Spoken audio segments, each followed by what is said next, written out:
Trouble connecting. Oh, there it is. Greetings. This is TK Trav, aka Travis Magus, here with LVX777. Today we're going to continue the book study of Mystical Qabalah, the Mystical Qabalah, written by the one and only Dion Fortune. We've covered Kether, Chokmah, Bina, Chesed, Gibera, Tifereth, Netzach, Hod, Yesod, recently Malkuth. We now continue with the Qliphoth. This is a short chapter. We'll read the Qliphoth and we'll also read the conclusion. But this is by no means the end. There is a bit more after this where we will cover subjective path working. In other words, we've covered the Sephiroth themselves. What follows after the Qliphoth and the conclusion is information about the 22 paths. Very key information because this is going to highlight some of the practical stuff. You know, some of how you actually use this in real life. But for now, let's get to everyone's favorite spooky subject, the Qliphoth. Being sarcastic. The Qliphoth is not spooky. Unless, of course, you don't know anything about it. All right, so let me know if the audio's clear, if you can hear me. Let me know if everything's coming through. Peace and greetings to all my favorite people.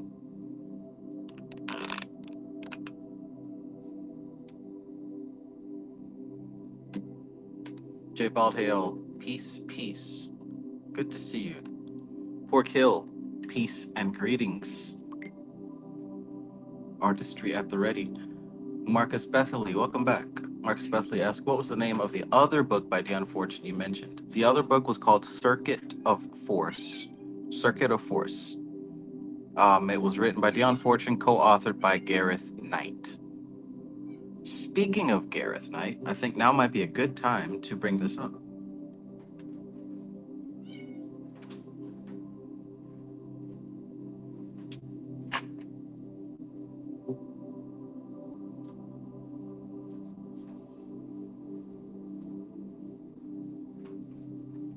Now's a good time to bring this up.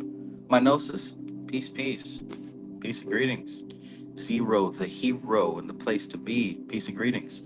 The next book read we're going to do is A Practical Guide to Kabbalistic Symbolism, Part 2. And you see it. I got the OG version with the green.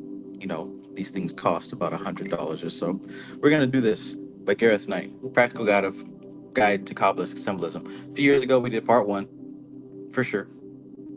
We did Part 1. Now we're going to do Part 2. I think we're ready for Part 2. Or let me rephrase that. I'm ready for Part 2. I'm sure most of you all are already on the level doing your thing. Probably already read this book. Maybe you can teach me a thing or two about it. But anyways, after we finish with Mystical Qabalah, we're going to dive into this because it's time, right? It's time. This is going into excruciating detail on the paths. Now, see, this is important, especially this author. This author was a student of Dion Fortune, just like he and her together wrote the book Circuit of Force.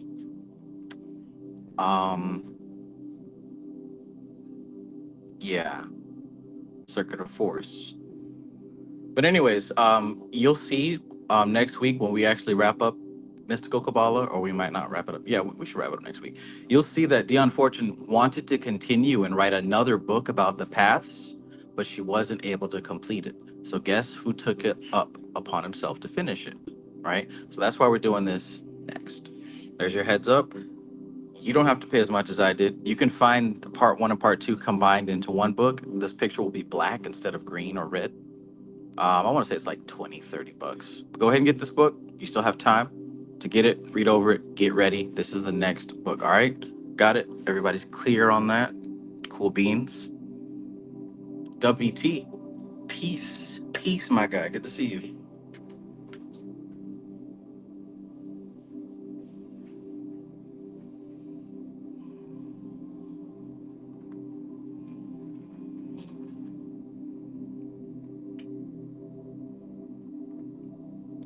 Jay Baldhill says, I was thinking Grant, but that's a better idea, to be honest.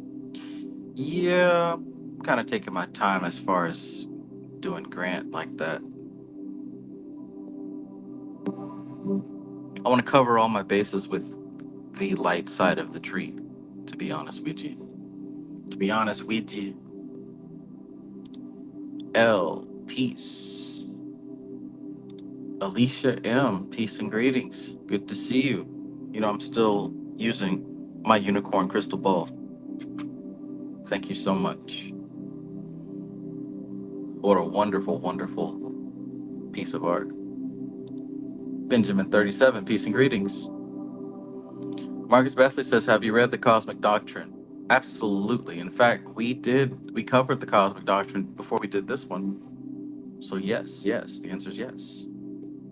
Amazing text.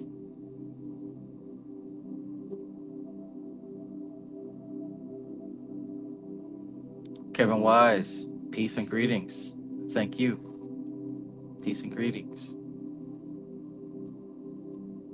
All right, so we should be good, y'all. We should be good to get started. Good to get started. My gnosis says hit the like button, yo. Hit the like button. I still got to get with you, my gnosis. Still got to get with you. This week has been strange.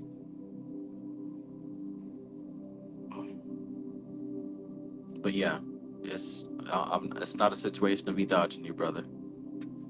Still got to get with you on that subject. Huh? I was about to ask how much coffee you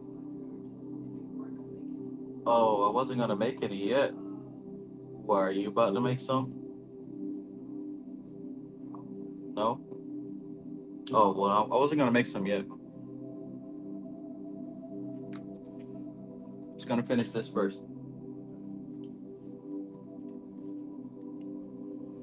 Okay, all right. Mo B, peace and welcome. Peace and welcome. Curve, peace.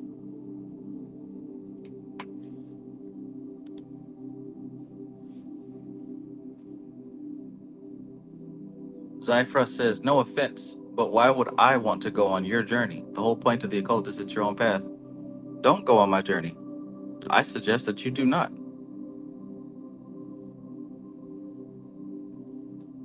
Don't follow me.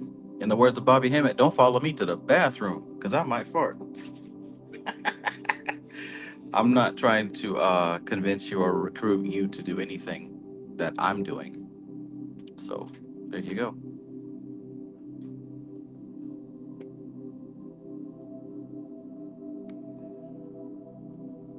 There you go. But I mean, if I can assume that I understand what you're actually asking me, do what you want. I know what I'm talking about. It's worked for me. I have helped other people, many of which are in this chat. Um, but do what you want. I'm about to read this text though.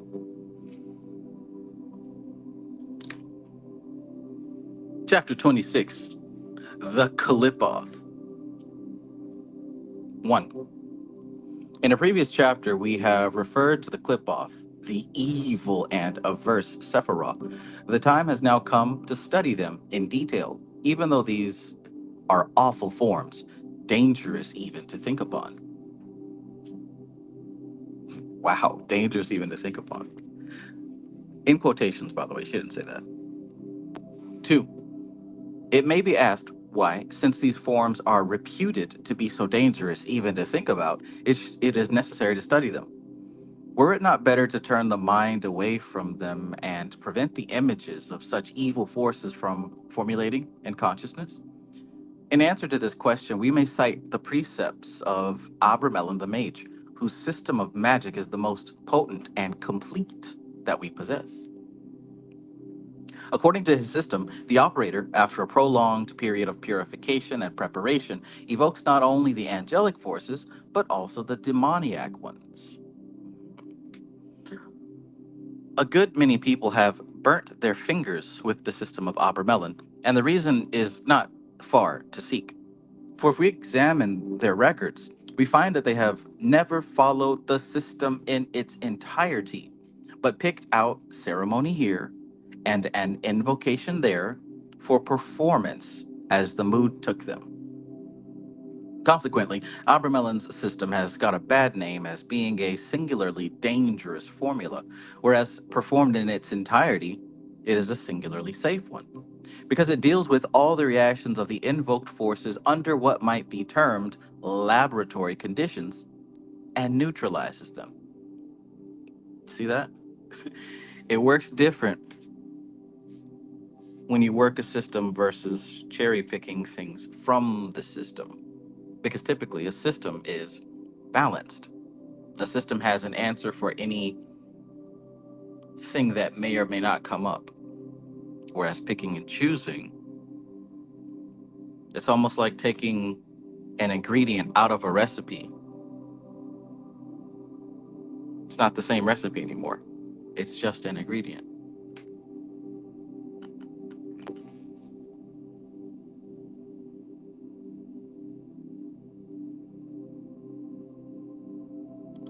Planet Oz, peace. Planet Oz, it says, greetings. I'm working with the Qliphoth now. Even have a book. Universe B, it's not a path for all. Hermit Year 2025. Absolutely.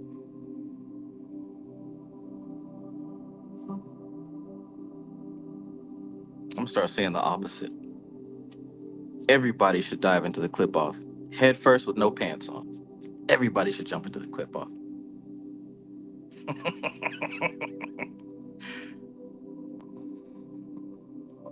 That's gonna be my message all year. Zero says, I listened to that of Opera Melon that for a better or maximum contact with your higher self, you need to first let the demoniac forces be in you to then create some kind of immunity. Mhm. Maybe that's what she's talking about there. Nadraj Ram, peace, peace.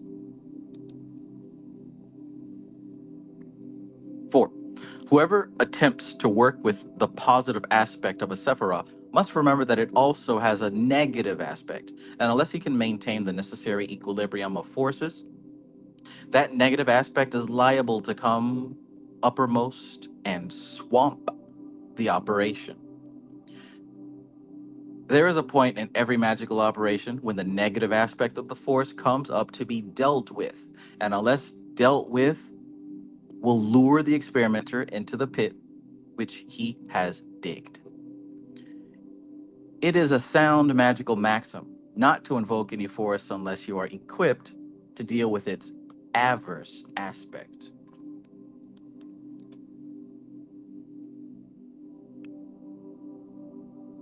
So remember, when you're doing real spiritual work, right?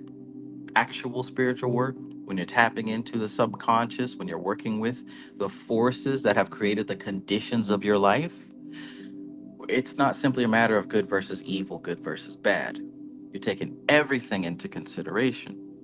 You're taking what you're focused on into consideration and also what you're not focused on. So there has to be some type of protocol set up to at least acknowledge that, right? Because if there's not a protocol set up to at least acknowledge the fact that there's going to be some beneficial and detrimental things that pop up, if there's not a system to deal with that, then you're going to end up creating demons and enemies out of shadows, right? When instead of realizing that some of these demons and shadows are actually parts of yourself that just need a new direction. If you know, you know.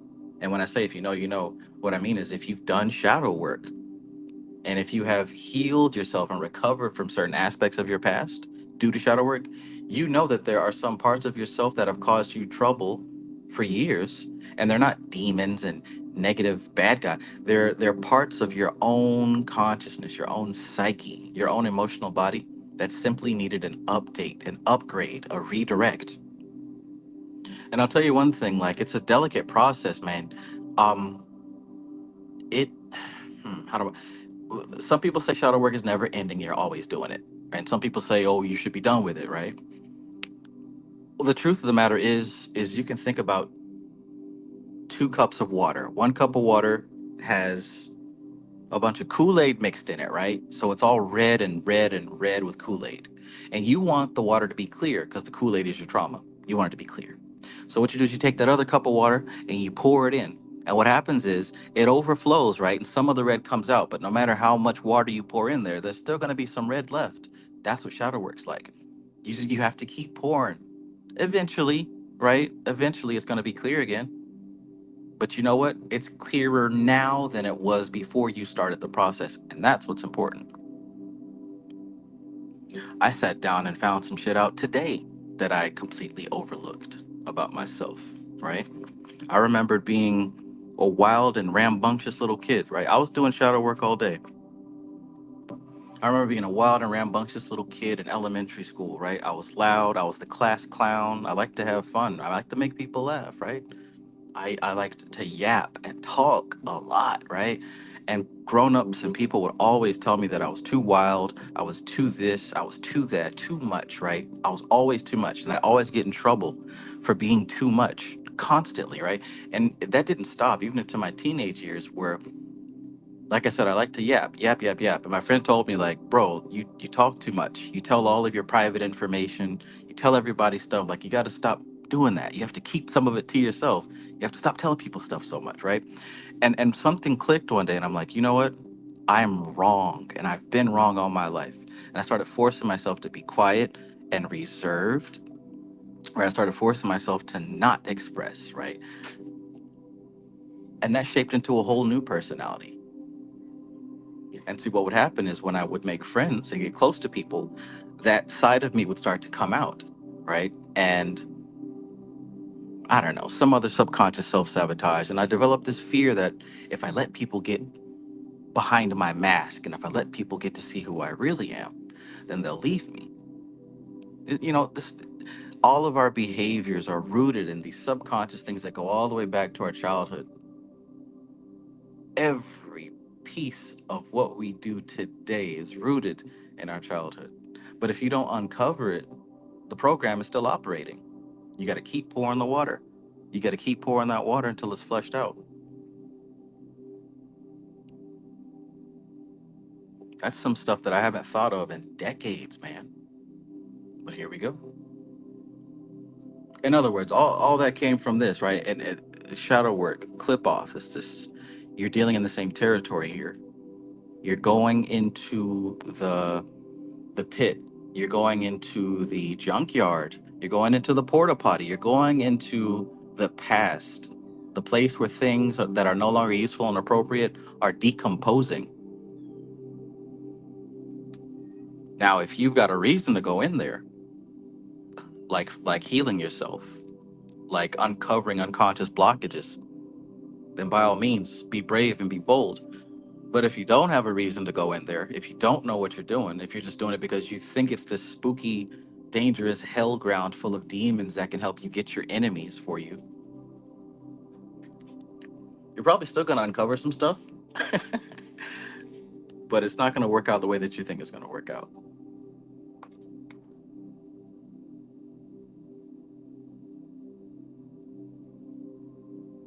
Curve said these shadows also these elements and also our sephirots being balanced. It all interconnects. Came to that conclusion, that understanding last week.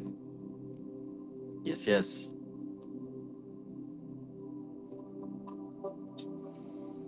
Hmm.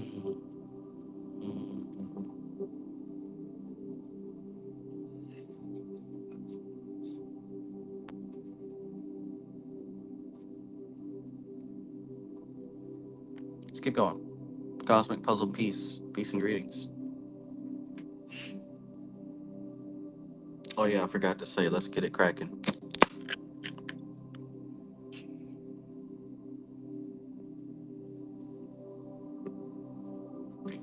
Okay.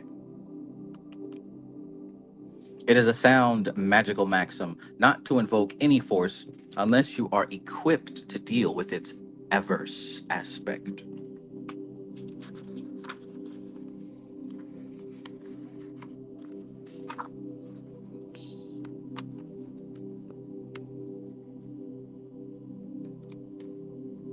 What is this? A Bible verse as a bookmark for the Qliphoth chapter? What is this?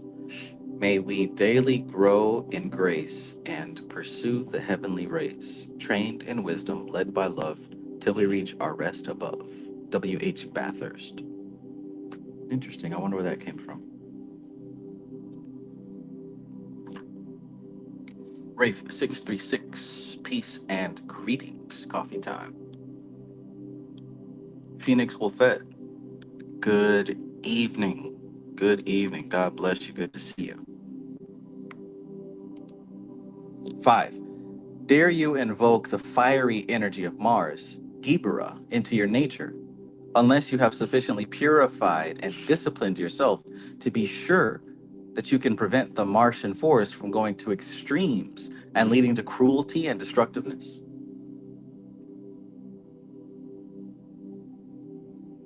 If you have any insight into human nature at all, you must be aware that everyone has the faults of his qualities. That is to say, if he is vigorous and energetic, he is liable to fall into cruelty and oppression.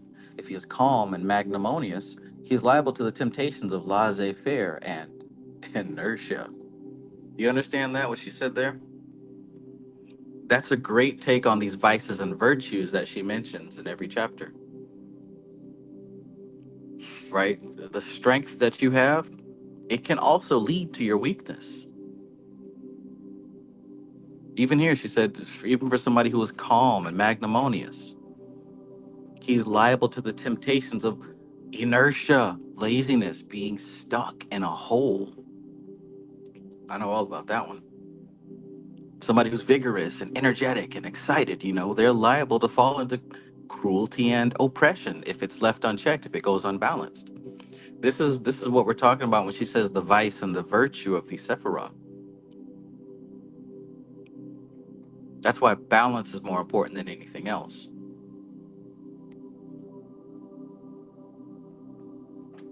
That also accounts for, like, in certain animes and cartoons and movies where you see the villain, right? At the very end of the movie, they decide to be good and they use their very same power to actually help the good guys just before their death and redeem themselves, right? Like Darth Vader.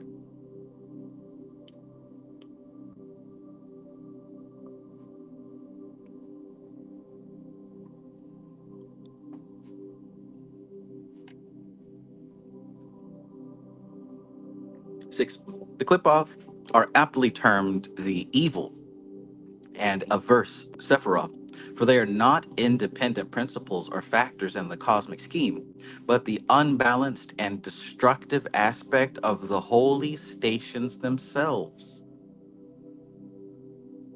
There are, in fact, not two trees, but one tree. All right, listen up. This is for everybody who, you know, wants to understand this business here. There are, in fact, not two trees, but one tree, a Qliphoth, being the reverse of a coin, of which the obverse is a Sephirah. So, in other words, that upside down tree that you see, it's not two trees. It's literally the backside of the original tree. The same way that this unicorn pen is floating on top of this paper and you see the shadow, right? You could say that the book itself would be the Ein Sof, and Ein Sof Hour. And let's say that the words come together and create this unicorn, which is the understanding of the text. But see, that's why they call it the Qliphoth the shadow side, because you can only see one side of this unicorn. The other side is represented by that shadow side. That would be the Qliphoth. The back side of this unicorn pen will be the Qliphoth. But it's the same tree. We just flip it around. The shadow side, that's a metaphor. It's not actually the shadow.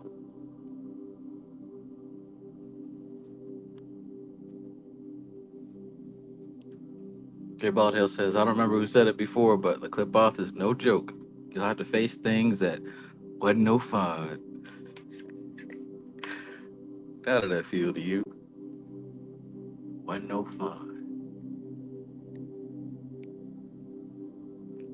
Joseph Kazugawa. Peace, peace. Wasn't no fun. They did him like a dog. It took me way too long to realize what he meant by that. Thank you, Zero. Okay, not two trees, but one. Whoever uses the tree as a magical system must perforce know the spheres of the Qliphoth because he has no option but to deal with them. 7.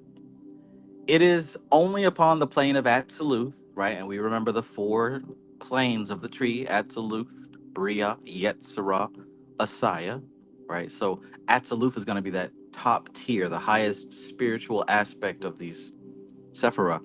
It is only upon the plane of Atziluth that there is but one name of power associated with the Sephirah, and that is the deity name. To the archangel corresponds the devil. To the choir of angels, the cohort of demons. And the Sephirotic spheres have their correspondence in the infernal, as Veronica would say, habitations. 1111. Thank you, thank you. Kind of late, but still great. So check out what was said here. We know that the four worlds of the Kabbalah has certain words of power associated with them, names of power. We know that Atziluth has the god names, and that is the aspect that doesn't have correlation with the Qliphoth. So that's the Atziluth world. The Briatic world, where we deal with the archangels, guess what? The backside of the tree would deal with the devils, which is probably those names that you see on the popular Qliphoth tree. Then in the Yetziratic tree, we've got the choirs of angels, but in the Qliphoth, that will be the cohort of demons. And of course, in the Asiatic tree, we've got the Sephiroth spheres, and they have their infernal habitations on the backside. And truly, truly, truly, um, don't get hung up on the titles. Understand the concept, right? Understand the concept. It's more important to understand what the Ophanim represent than getting their name right.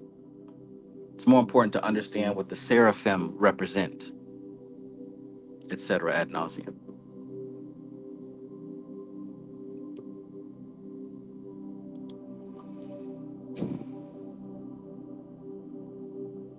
By all means, get the names right. But like I said, it's more important to understand what these forces and these pieces of forces represent in the ecosystem, because that's how you're actually working with them, knowing what part and what things they contribute to, not trying to get the names right to argue with somebody else.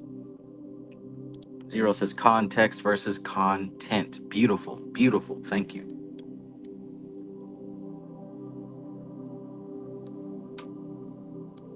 You're paying attention. 8. The student must carefully distinguish between what the occultist calls positive and negative evil. We talked about this: positive evil and negative evil. This is a very important point in esoteric philosophy, and a failure to realize its significance leads into far reaching practical errors and cripples the whole life and work of the initiate, or for the matter of that, of any human being who is endeavoring to develop a modicum of free will and self governance. It is a point which is but little understood, but it is a singularly important point on practice because it influences so immediately our outlook, judgment, and conduct. 9. Let's talk about this whole positive evil and negative evil. In case you've never heard this concept before, it's important to remember once and for all.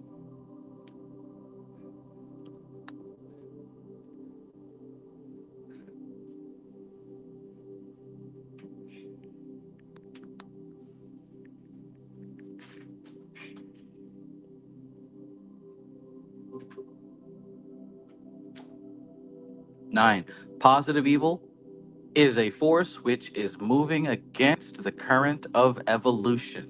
Let it sink in. When we say positive evil, because these are the two types of evil: positive evil and negative evil. Positive evil is a force which is moving against the current of evolution. So think about the current of evolution and think about the resistance to that. Let's see an example. maybe we can get under somebody's skin here. Our evolution is going in the direction of artificial intelligence. So, anybody pitching a big hissy fit about AI and how we need to go back to the old ways, that's called positive evil. Anyone who's saying we need to abandon technology and we need to go back into the trees, go back into nature and just live in the trees like we used to, that would be positive evil. Anything that goes against anything which is moving against the current of evolution. Framestar Films. Peace and greetings. Peace and greetings.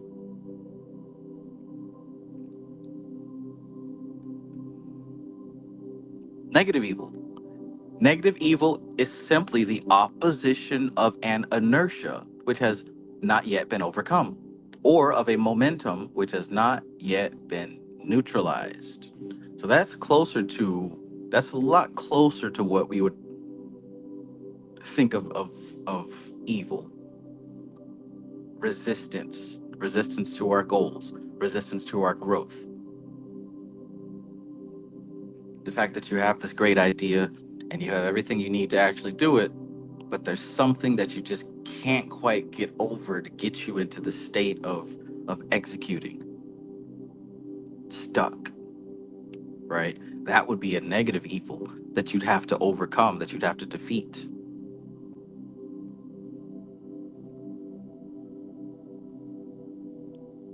She also says, or of a momentum which has not yet been neutralized.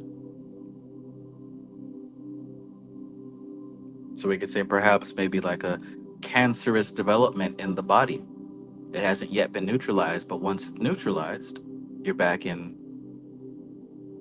harmony with yourself.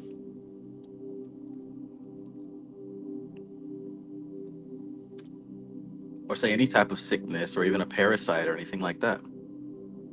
That would be a negative evil within the body. Let us make these definitions clear by an example. The natural conservatism of a mature mind. Alora, peace, peace. Good to see you. Always good to see you, Alora.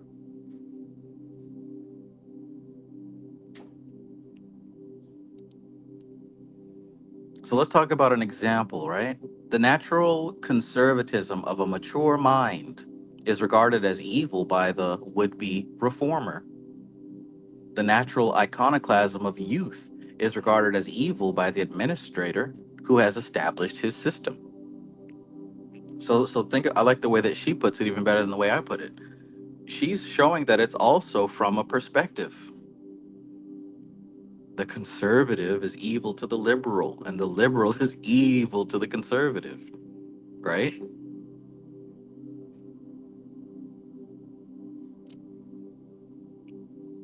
The police are evil to the gangsters, and the gangsters are evil to the police.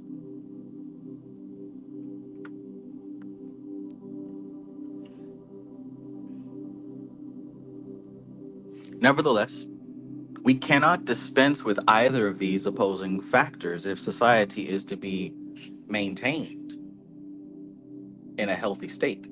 Between them, we achieve a steady progress that neither disorganizes society nor permits it to sink into inertia and decay.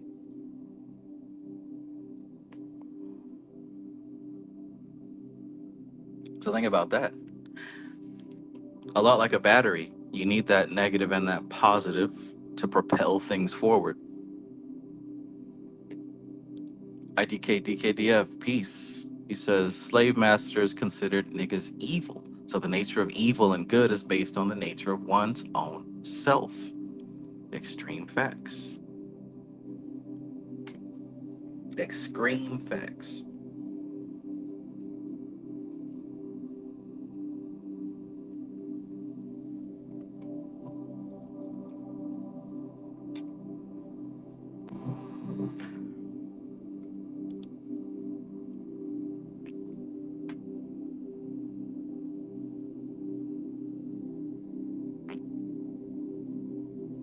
Between them, we achieve a steady progress that neither disorganizes society nor permits it to sink into inertia and decay.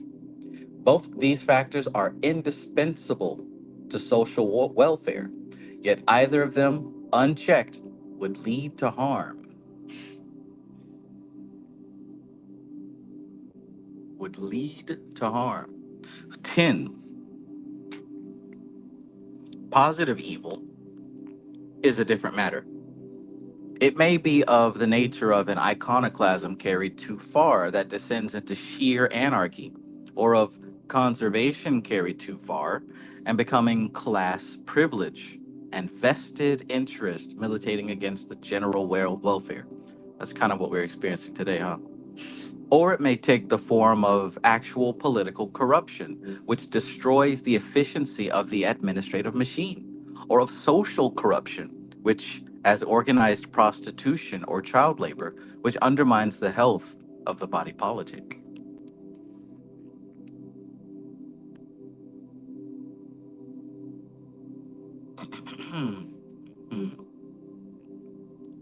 Jay Baltail says, yeah, that's where it can get a little silly. The human morals people want to put on these beings. Absolutely. Absolutely. But you can only see as deeply as you see yourself. And I think we can agree that most people don't see very deeply. So you'll get lots of that projection. Alora says, this is so on target with what's going on in my life currently. I believe it. I wanted to respond to what you said earlier, but I felt that I would have divulged. It would have been too much of a backstory to have to go into all of it, but I'm happy to see that things are rotating. I felt a shift immediately today, honestly, which is probably why I was inspired to do some more shadow work.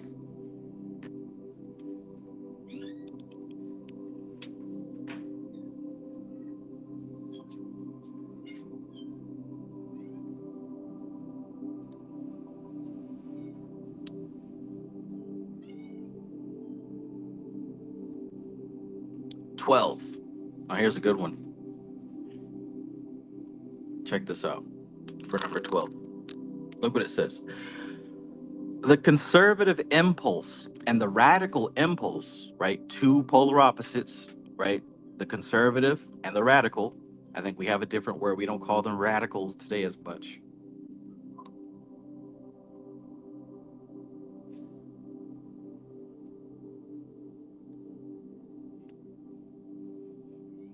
Check this out. The conservative impulse and the radical impulse will both draw to themselves those who are in sympathy with their viewpoints. Of course, right? The conservatives are going to pull other conservatives and radicals are going to pull other radicals. It only makes sense. It will both draw to themselves those who are in sympathy with their viewpoints. And their supporters will soon organize themselves into political parties. These parties are not evil, save in the prejudiced eyes of their political opponents. The main body of the nation opposes and supports them impartially and turnabout, recognizing that they represent compensating factors. Equally, the corrupt and criminal elements in society will tend to organize a Tammany Hall of their own. Now, the conservative and radical parties might be likened to Chesed and Geburah, respectively. Uh-oh. Tammany Hall, right, the criminals, might be compared to the Qliphoth corresponding to Geburah, the burning and contending forces. And the organized diehards to the Qliphoth of Chesed, the permitters of destruction. That was good right there. That was good right there. So if you were to say like the conservative and the liberal could be your Gibra and your Chesed, your red and your blue, right? You hear what you put down, your red and your blue. Well, on the dark underbelly of the crime world, you've also got red and blue forces contending with each other. Your Gibra and your Chesed. In today's modern world, it might not be an exact, what I'm saying, replica, but you get what she's saying here.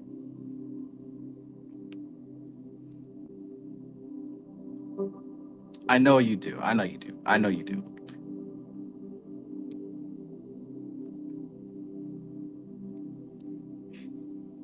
That's so cool right there. 13, negative evil, right? So we talked about positive evil. Negative evil is the practical corollary of the principle of equilibrium. Negative evil is the practical corollary of the principle of equilibrium. Equilibrium is the result of the balance of contending forces. So we've got contending forces, like we just talked about, but they're in balance with each other. They're in harmony with each other. Equilibrium is the result of the balance of contending forces. Consequently, they must pull one against the other. We must not make the mistake of classing one of a pair of contending forces as good and the other as evil.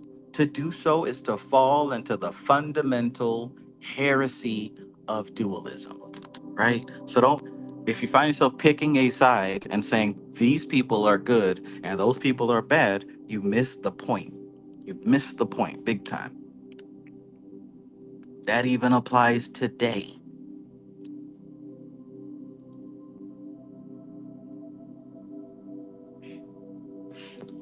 WT, you're not supposed to notice that. That's not something that we notice.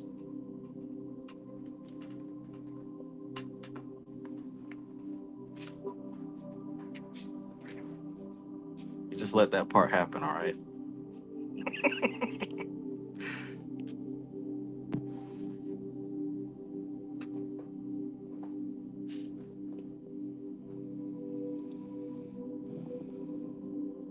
To do so is to fall into the fundamental heresy of dualism. 14. The instructed and enlightened expositors of all religions regard dualism as a heresy. It is only ignorant adherents of a faith who believe in the conflict between light and darkness. Uh-oh. Hey, I believe in the conflict between light and darkness. Okay, well, let me run it back. It is only ignorant adherents of a faith who believe in the conflict of between light and darkness, spirit and matter, which shall eventually result in the triumph of the good and the total abolition and elimination of all opposing influences. Protestant Christianity forgets that Lucifer is the light bearer, Satan a fallen angel, and that our Lord did not limit his ministrations to humanity, but descended into hell and preached to the spirits in prison. We cannot deal with evil by cutting it off and destroying it, but only by absorbing and harmonizing it. Mm. She said something that most people would refuse to accept right there. Right there. It's not about blowing up the bad guy with bombs. It's about absorbing and harmonizing it. That's exactly what we do with shadow work. And this is why shadow work is done with the Qliphoth. Lovely right there. 15. In all our calculations and conceptions, we must carefully distinguish between the resistance of the compensating Sephirah and the influence of the corresponding Qliphoth. Right? So this would be considered probably advanced work. Advanced because you're taking into consideration more factors. Look at this again. In all our calculations and conceptions, we must carefully distinguish, right? We must carefully distinguish. Weren't we just talking about discernment before? Discernment as the strength, as the virtue of Malkuth, to know how to cut off what isn't useful and appropriate and how to retain what is useful and appropriate, how to separate those two. In all our calculations and conceptions, we must carefully distinguish between the resistance of the compensating Sephirah, right, and the influence of the corresponding Qliphoth. So if you got two Sephirah across from each other, we can say Gibarah and Kased, right, balancing each other. Let's say that you're working towards cutting some things, right? You're working towards working with the Gibarah aspect, right? So if that's what you're working and you're focusing on, you're going to have to be able to sense and detect in your life through your library of correspondences, you're going to have to be able to sense and detect the resistance of chesed, right? If you're working with Gibera, you're going to have to be able to sense the resistance of chesed simply because they balance each other, right? Technically, you're also going to have to sense the balance of Had and Binah, but just to keep it simple here, if you're working with one, you got to be able to know the difference between the resistance of the compensating Sephirah and the influence of the corresponding Qliphoth. So in other words, if you're working with Gibera, not only do you need to be able to sense the influence of Chesed, you also have to be able to sense the influence of the Qliphoth of Gibera, the dark side, the overflow, the imbalance. You see? Do you see how that works?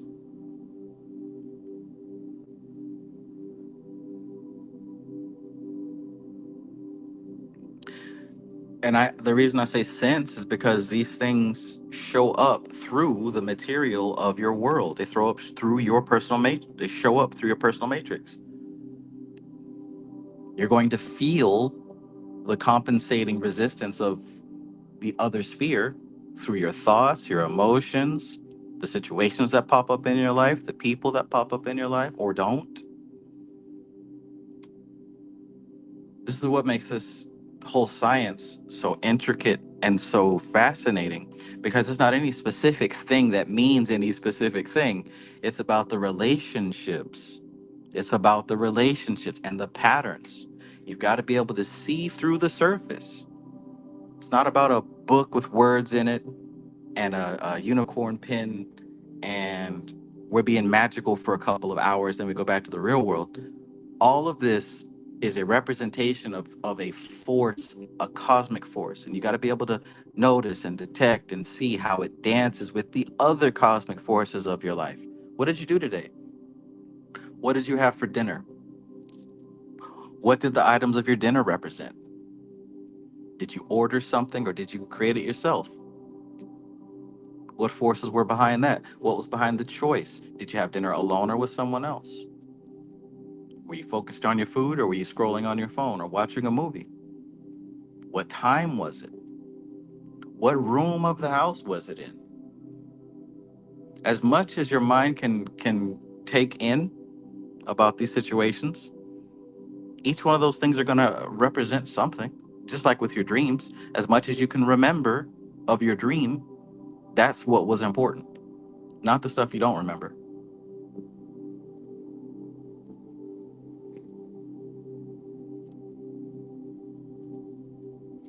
Can you feel out these in like and shit, man? This is like a in a way, if you're really doing this work, it's almost like secretly guiding you into enhanced psychic abilities. That's why I keep saying all these months, hell, I think for at least a year at this point, your psychic abilities should be expanding. Like they should be, beyond a shadow of a doubt. Not maybe, they definitely should. Of course, there's levels to it, but you should be able to feel that it's expanding piece by piece, even just a little bit. And this is what I mean. You should be able to sense the energy behind the events in your life, big and small, doesn't matter.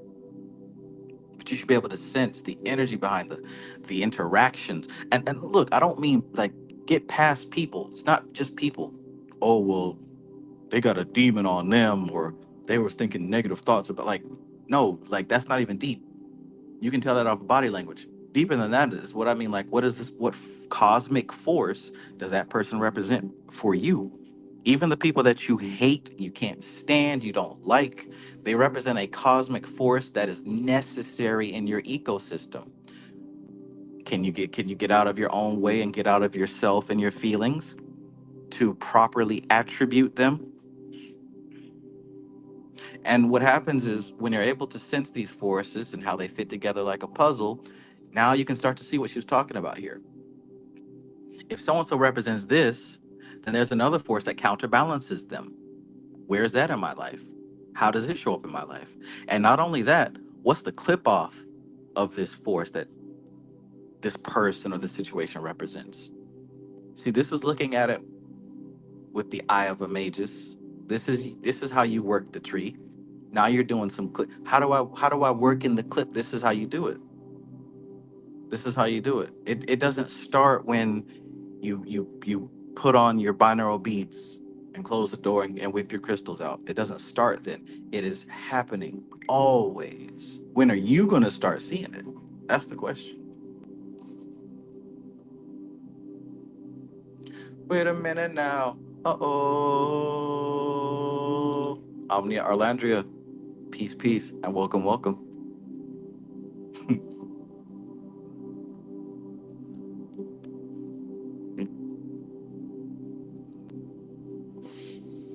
Hmm.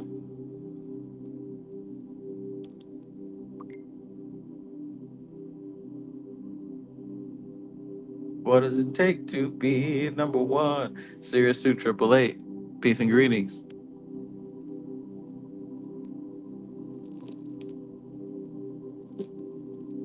Brother Shem L in the building. My gnosis says psychic ability definitely expanding. Yes, yes, day by day. As long as your attention is focused inward and not outward, psychic ability should be expanding for you. Damn what these other people are talking about. It doesn't matter. It never did matter. I knew people who would spend rent money on clothes and shoes to show off for Snapchat. Like it's a lot of people on social media that are putting on this fake lifestyle so that everyone can feel a certain way about them, and then we all get caught up in it and we want to do it too, and it's just a bunch of fakeness. Like if that's the opposite of spiritual work, because our energy is now focused on things that literally don't matter, right? There's people who focus their entire life force on that kind of thing. But if you're focused on you trying to understand yourself, trying to understand how you can evolve past, how to unblock yourself, how to get past some of these subconscious blocks, how to develop and expand your own strengths and abilities, you're in the right place. You may not be reading this book. You don't have to if that's not your thing. As long as your awareness and your attention is focused within, you should be expanding. Like the expansion is the proof and the result that you're doing the work, not a collection of new words to say. I learned a couple new words. What does it take to be number one?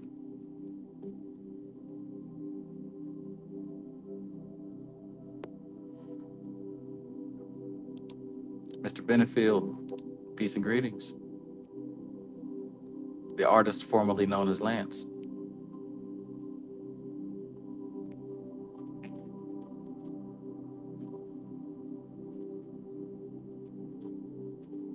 Okay, let's keep going.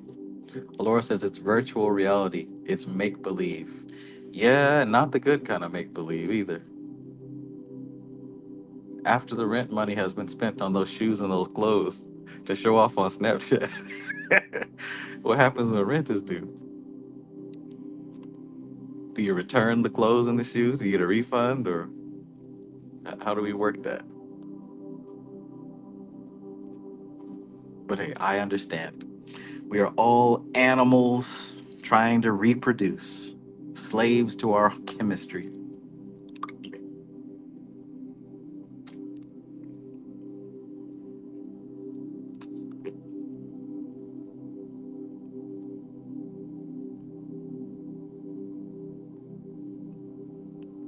Okay, in all our calculations and conceptions, we must carefully distinguish between the resistance of the compensating Sephiroth and the influence of the corresponding Qliphoth.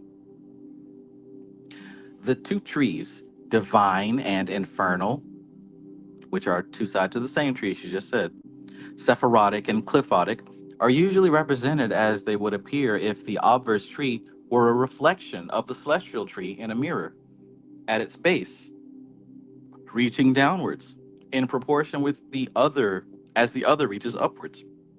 We've all seen that, right? Where the upright tree and then the Qliphoth goes downwards. We've all seen that. Some have considered it the roots and the branches, right? We should get a better concept if we conceived of the two glyphs as inscribed upon either side of a sphere, so that if a pendulum swinging between Gibera and Gijula, Mars and Jupiter, overreached itself in either direction, it would commence to circle around to the reverse side of the globe and come into the sphere of influence of the corresponding averse Sephirah. If swung too far towards Gibera severity, it would come into the sphere of the burning and destroying forces and of hatred. If it swung too far in the direction of mercy, it would come into the sphere of the permitters of destruction. And there is much significance in that name. Hmm. Hmm.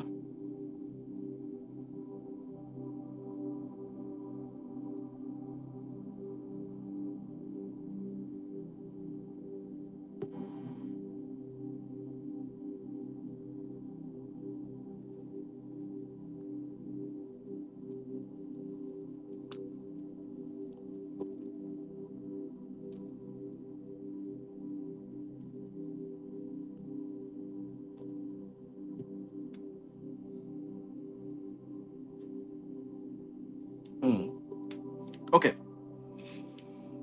I'm just trying to process this visual of this sphere that she mentioned here.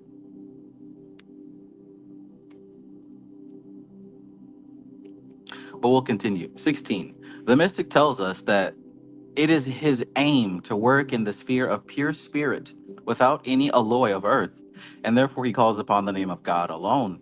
That's the mystic. But the occultist replies, as long as you are in a body of earth, you are a child of earth and spirit, for you cannot be without alloy. Mm, mm, mm, mm. When you call upon the love of God, it cannot come to you save through a redeemer. The sphere of the redeemer is Tifereth, and its archangel is Raphael, the healer. For do we not recognize the influence of the redeemer through its healing influence upon the body and soul? But the reverse of the redeemer, uh-oh, who's the reverse? Who's the Qliphotic version? The reverse of the redeemer who harmonizes are the Zormiel, the disputers, the great black giants ever working against each other. Do we not see their influence in the harsher doctrines of Christianity, in the idea of everlasting punishment under the dominion of the devil, as contrasted with everlasting reward under the dominion of the vengeful and venal Jehovah? If these are not dual contending forces, what are they? Modern religious thought makes a great error in not realizing that one can have too much of a good thing. Beautiful, right there. Beautiful. And see, this is the problem with having an unbalanced system. See, in the East, with the Vedic stuff, they had the triad, trimurti. You got your generator, your operator, your destroyer. That was a great balance, right? That was a great system of checks and balances. But then you come over to the West and you take one of those away, and then you just have one versus the other. Well, that can easily get thrown off balance because now you can project upon your enemies as the devil, and anyone who's really trying to gain power as somebody on the side of God. What happens when two Christian countries, two Christian nations go to war? Who does God pick? Now, see, if it was in a three God system, it might work a little bit better.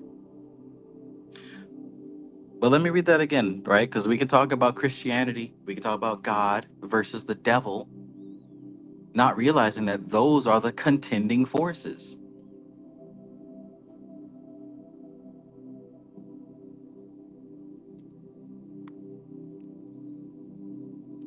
Peter Recox 1 says, repent and believe in the gospel of our Lord and Savior Jesus Christ.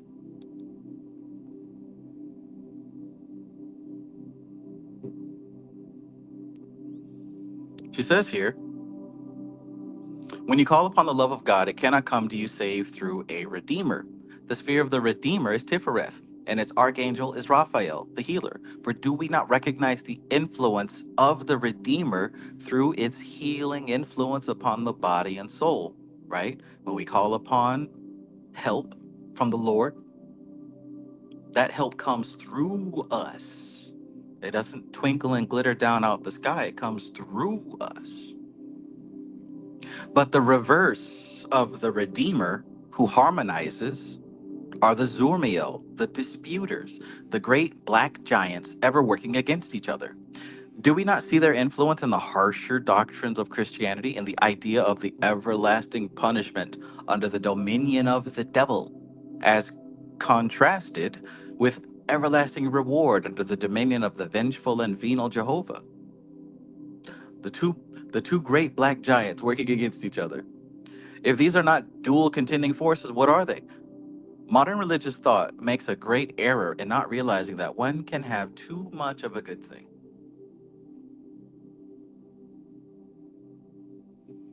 17. The only time when there is perfect equilibrium of force is during a pralaya, a night of the gods. Force in equilibrium is static. Look, force, when it's in equilibrium, is static. It doesn't move. It's static, it's potential, never dynamic. Sounds like some Purusha stuff, huh? Because force in equilibrium implies two opposing forces which have perfectly neutralized each other and thus rendered each other inert, inoperative. Upset the equilibrium, and the forces are freed for action. Change can take place. Growth, evolution, organization can occur. There is no possibility of progress in perfect equilibrium. Think about that for a moment. There is no possibility of progress in perfect equilibrium. So, does your idea of God, did he get lonely and bored one day and want to experience what it's like? Because if that's the case, then your starting point, the idea of God you have, is not perfect equilibrium. Because, a lot of people, when they think about God and what was first, they say, oh, I believe that God was bored one day and God wanted to experience what it was like to not be alone. So he created da da da da. That's coming from a human perspective. And a human perspective is not an equilibrium. So, of course, we're going to come up with something like that. From a human perspective, we're going to come up with human theories. The same way if a dog could think about this, a dog would have dog theories, and a cat would have cat theories, and a frog would have frog theories. But if we were really coming from that higher level, we would see that that couldn't be the case because there is no possibility of progress in perfect equilibrium. Shiva is not sitting up there meditating somewhere, getting bored, saying, you know what? I wonder what it would be like if I manifested Prakriti or Shakti. No, Shakti is there as well. She's there as well.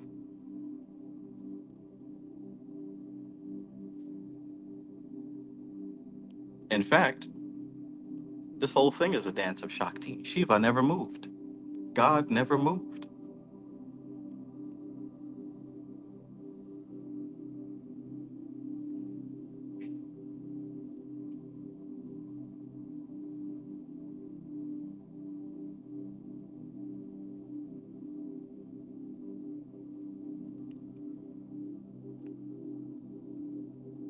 So there is no possibility of progress in perfect equilibrium.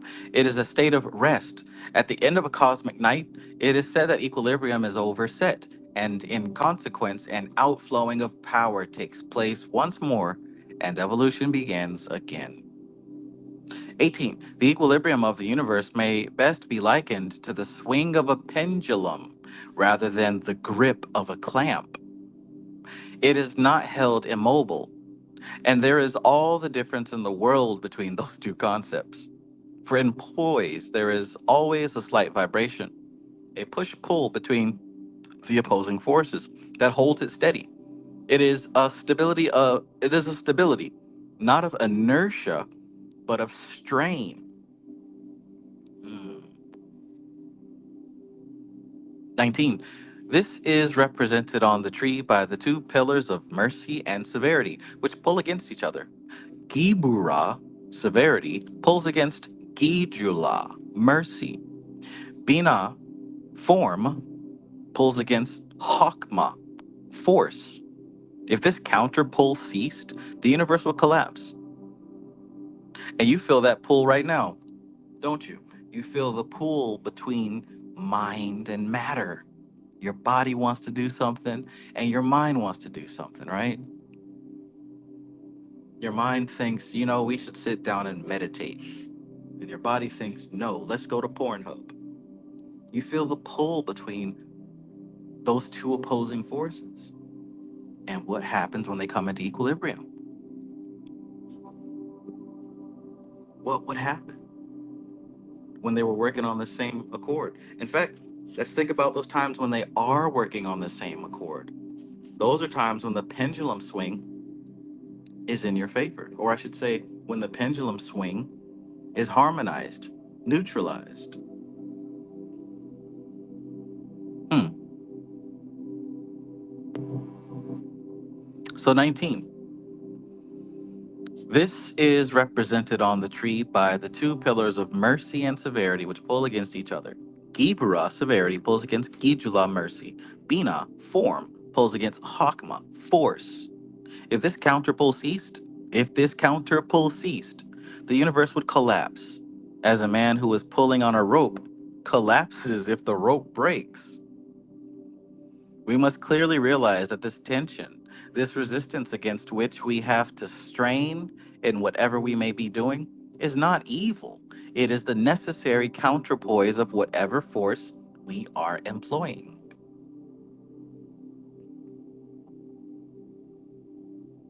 20.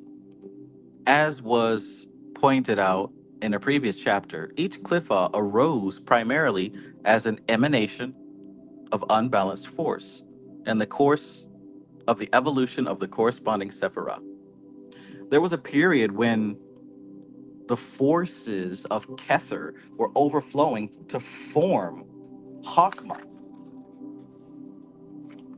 And the second path was in process of becoming, but not yet fully established. Therefore, Kether must have been out of equilibrium, overflowing, but not yet compensated. So you can see some kind of spilling over the top, overflowing, but not yet compensated. We see this phenomena of the pathological transition stage clearly exhibited in the case of the adolescent who has ceased to be a child under control and has not yet become an adult and self-controlled.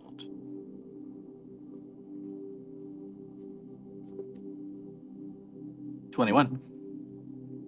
Oh, wow. So Curve says LMAO, the perfect balance, right? He says, bro, sometimes your examples, where the fuck you come up with them? I'll give you three guesses. But this is also a good reason to pay attention to astrology. Not in the sense that it will predict and tell you what to do, but so you can keep track of yourself. Go ahead and get that moon sign book, right? Go ahead and get that moon sign book. I think I've been getting this one since maybe 2022. Somebody mentioned Ophiel in the chat. Ophiel put me onto this book. They're still making it, right?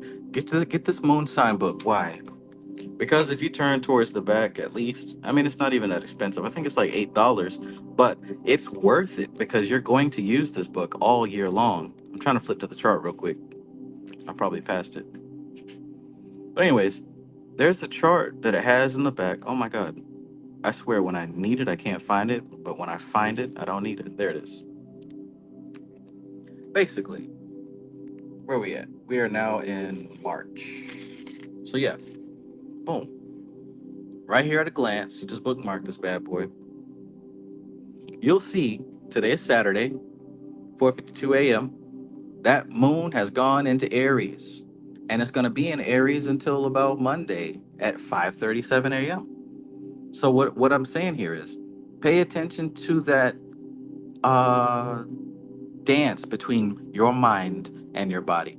Pay attention to the dance between the situations in your life. Just pay attention to what's happening, your feelings, your emotions, because here's the thing, that pull between mind and body, That pull between your coworkers and you doing your job, or you going to the gym, or whatever the pulls are in your life, they produce a chemical reaction inside of you. They produce a state inside of you. Pay attention to those states. Look at those states and track them day by day. And just look and see if they line up with some of these changes. Just pay attention to see if they line up with some of these changes. Most people, they pay attention to the sun, moving into a different sign, and that's fine. But the moon has always been the clock. The moon has always been the clock.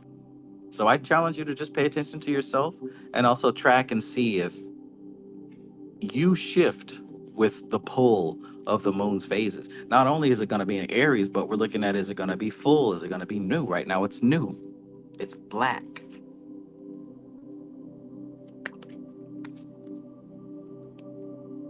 But if you're not ready for that, do you?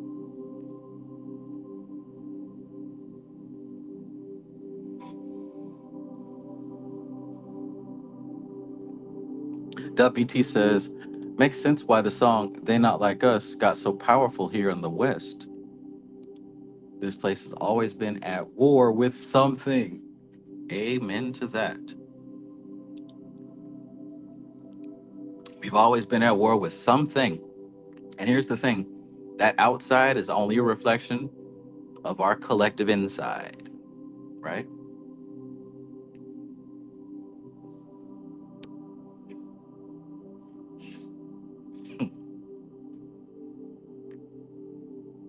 You don't want to go to war with a soldier. No limit true. I thought I told you.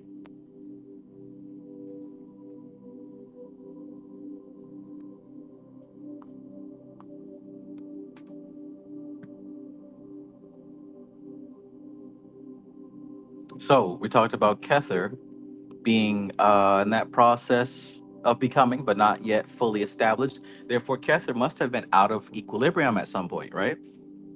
Overflowing, but not yet compensated. We see this phenomena of the pathological transition stage clearly exhibited, right? The pathological transition stage clearly exhibited in the case of the adolescent who has ceased to be a child under control and has not yet become an adult and self-controlled. The Chronicles of Sat Ra says, what's the book called, please? The Moon Sign book. The Moon Sign book. See?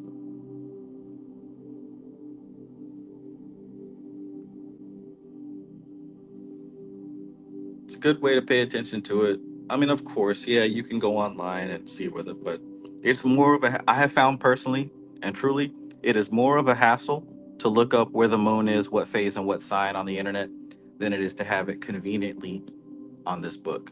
Because I tell you what, way easier to get distracted on that phone than it is to be with an open book in front of you. And look at you with your phone, with an open book on the phone. Planet Oz says, doesn't Earth have cycles? Absolutely. But see, it's these cycles that are triggered by the sun and the moon. Triggered by the sun and the moon. The sun is like the hour hand clock, the hour hand of the clock, and the moon is like the minute hand of the clock. All right. 21. It was this inevitable period of unbalanced force, the pathology of transition, that gave rise to each Qliphoth in turn. Okay. So think about here, Kether being as it is, but slowly accumulating more and more of itself to the point that it's starting to spill over. And as it's starting to spill over, it's almost like molten lava, right? And as it pours out, it carves a path for itself and it kind of pools and collects into a new state. And that's going to be Hakma. So that overflow stage and that pouring out before it starts carving a new path, that's when the Qliphoth is born.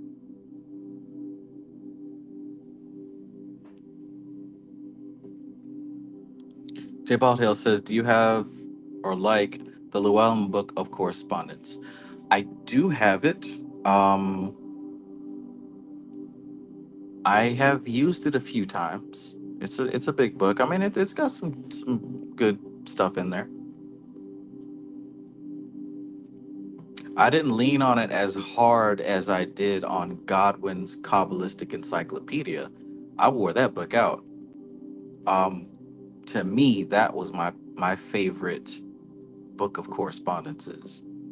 But I mean, I was heavily Kabbalah focused. J. Baldhill says, "Is Magician's Tables better?" I liked the Magician's Tables better. You're talking about Skinner, I believe it was, the big yellow book. I liked that one better. Um, yeah, I liked it better. I liked it a whole lot. I've used it a whole lot more. To be honest, I've only used the Llewellyn course. Just to be transparent, the Llewellyn correspondence book, I used it probably less than 5 times, maybe 5 times. Um, the Skinner book I used a whole lot more, but like I said, the Kabbalistic Encyclopedia by Godwin I used the most. The Skinner one is excellent though. I have no complaints about the Skinner one. It was worth it because I remember it being kind of pricey.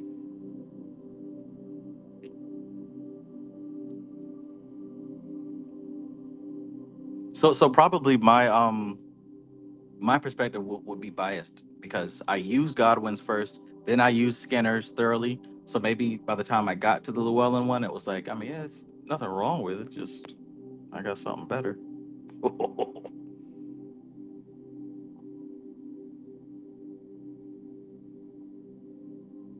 Good question. Good question.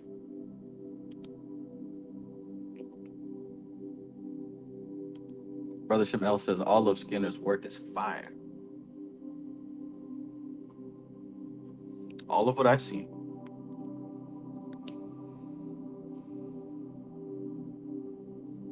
Okay.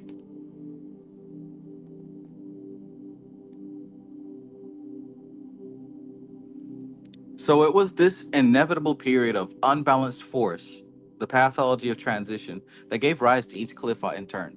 It follows then that the solution of the problem of evil and its eradication from the world is not to be achieved through its suppression, cutting off, or destruction, but through its compensation and consequent absorption back into the sphere whence it came. The unbalanced force of Kether, which gave rise to the dual contending forces, must be neutralized by a corresponding increase in the activity of Hakma, wisdom. Boom. So, do you see what she just mentioned here?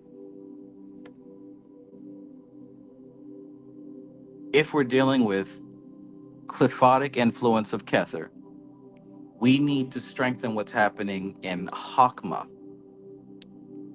because that Qliphotic influence of Kether is the result of an overflow of it being out of balance to the point that it's starting to overflow. So we're going to need to do something to catch the overflow so that a circuit of force can be formed. Now this has got me thinking.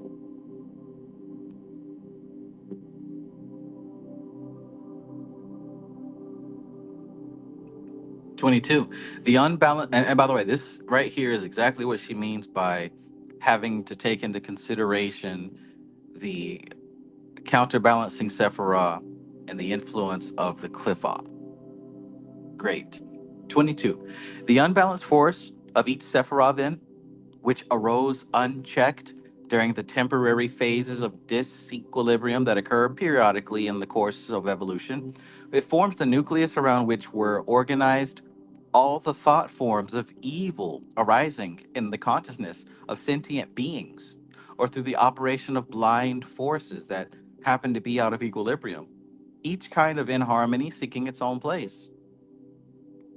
It will follow then that what was at first a mere overplus of a force, both pure and good in its intrinsic nature, may, if not compensated, become, in the course of ages, a highly organized and developed center of positive and dynamic evil.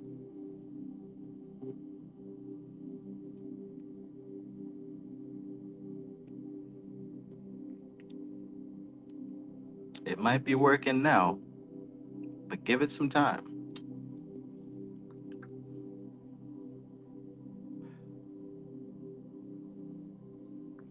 Haha. My son fell asleep last night with his headphones on, watching YouTube. So I changed it to children's positive affirmations. Why? Oh, you heard me. It was a good sleep, though.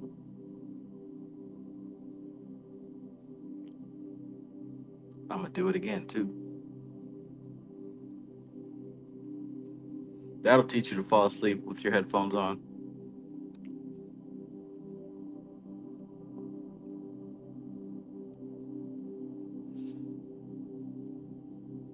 23. An example will once again help us to make this clear. An overplus of the necessary energy of Mars, Gibera, the energy that budges inertia and clears away that which is effete and outworn, would be certain to occur during the period prior to the emanation of Tifereth, the Redeemer, right? Because Tifereth comes after Gibera.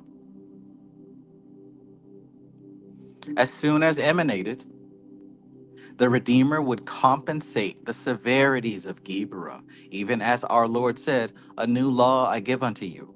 Ye shall not ye shall no longer say an eye for an eye and a tooth for a tooth." Now this uncompensated severity of Gibera gave us the jealous God of the Old Testament and all the religious persecutions that have ever been done in his unbalanced name. It forms the Qliphoth of Gibera, and every cruel and oppressive nature is in sympathy with it. To its sphere goes all the overplus of the force they emanate that is not absorbed by the opposing force in the universe.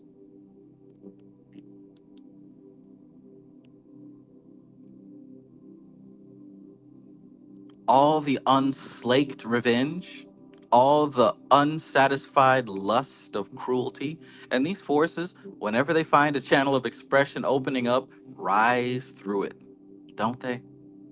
Consequently, the man who gives way to cruelty soon finds that he is not merely expressing the impulses of his own undeveloped or misshapen nature, but that a great force, like a stream in spate, is urging him on, driving him from one outrage to another, till finally he loses his self control and discretion and is swept away to self destruction by some incautious expression of his impulses. Yo, that makes me think about drug addiction, right? Because think about that slippery slope. How if left unchecked, you damn near become a zombie. You damn near become possessed by this force. Like it's not merely just you making a harmful choice. It's like you have this entire force of the drug behind you, consuming you, turning you, transforming you into something. Wild stuff, huh? Makes me wonder.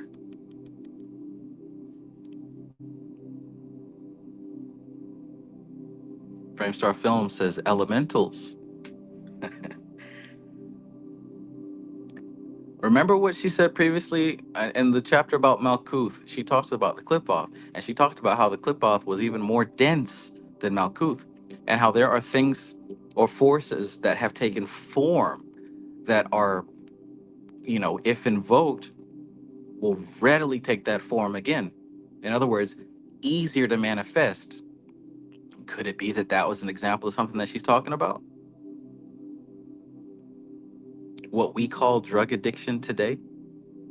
Could these actually be Qliphotic forces, elementals? And we find that the easiest way to invoke them is through some heroin and some cocaine, etc., alcohol, fentanyl,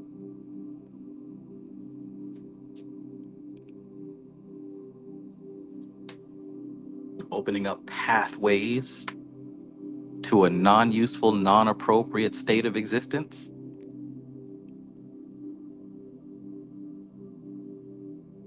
Anyways,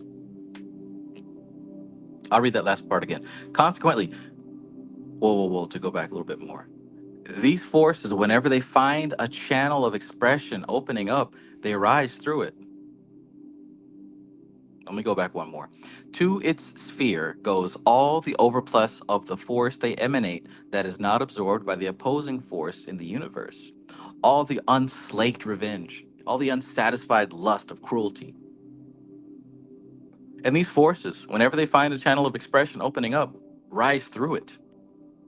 Consequently, the man who gives way to cruelty soon finds that he is not merely expressing the impulses of his own undeveloped or misshapen nature, but that a great force, like a stream in spate, is urging him on, driving him from one outrage to another, till finally he loses his self control and discretion and is swept away to self destruction by some incautious expression of his impulses.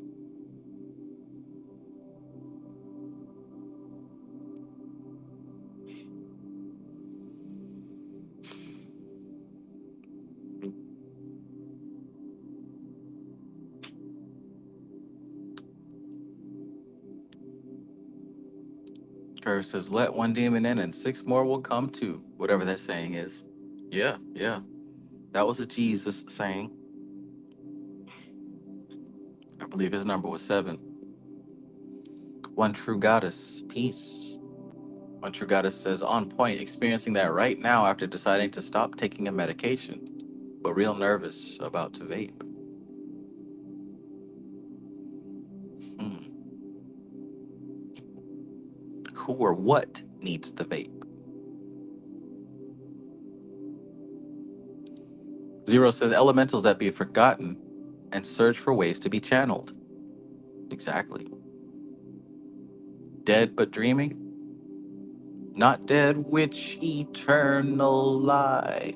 Stranger eons, death may die.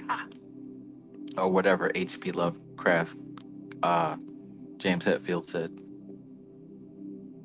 Fearless wretch, insanity. He watches lurking beneath the sea. Great old ones, forbidden sight.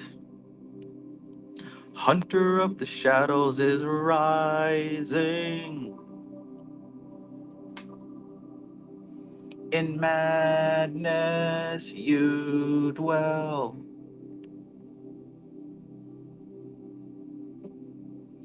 Curse says, whenever I went back to liquor or weed in the past, everything else would slowly come back with it. Yes, all the friends.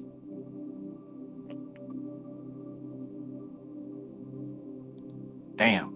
The devil chooses when the music is over when you're dancing with him. Shit, man. That's because you finished don't mean I am. Wait a minute.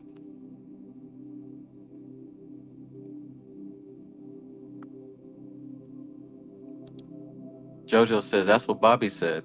All the druggies are Qliphoth zombies, and when they see us, the Travis Major Squad, they bow down not to them, but to those spirit in them. Hopefully, hopefully you can dispense a word that can help those poor souls. Curse says, felt like a crackhead sweating in my sleep when I let that vape go a month ago. Hey, with that self-control, right? That focus, dedication, you got through it. And if you can overcome that, if you can overcome the river of forces that possesses you when you give in, you can overcome anything. 24. Whenever we make ourselves the channel of any pure force, ooh, whenever we make ourselves the channel of any pure force, that is to say, any force which is single and undiluted by ulterior motives and secondary considerations, we find that there is a river and spate behind us, the stream of the corresponding sephirotic or Qliphothic forces that is finding a channel through us. It is this that gives the single minded zealot his abnormal power. What did Durana Darshan say about single-minded focus? Well, the book said that that's the very definition of Dharana, one-pointed focus. It's a superpower. She said, whenever we make ourselves the channel of any pure force, that is to say, any force which is single and undiluted by ulterior motives and secondary considerations, can you do that? Can you make, or do you even want to? Is that something that you would want to do?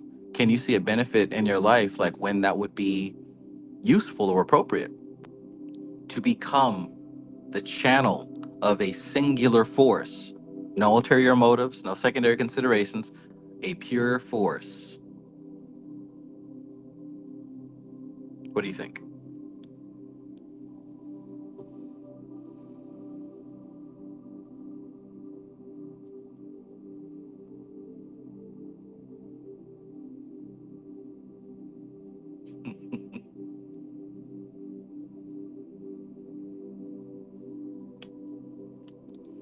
Kerr says each letting go of each coping mechanism brought newer insights to shadow work. This is the first time I fully stopped smoking weed, vapes, hookah, etc. There was a reasoning behind it. Yeah, you know this ain't me, Curve, but I wonder if there's something going on in your chart because this sounds like an extremely transformational time for you. You know, I'm not somebody that the stars, the astrology, but I don't know, man. You seem to have the power of God behind you lately. Oh yeah, yeah, there is this whole North Node thing shifting. Forgot about that. But hey, man, you doing it. Please keep doing it.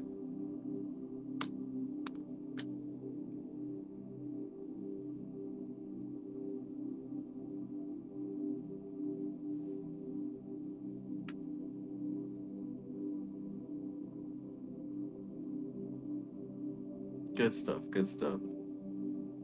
Curses. I don't know what's going on. I just follow my insights now. Even better. That's all right, man. That's all right. Let that serve as some inspiration, y'all.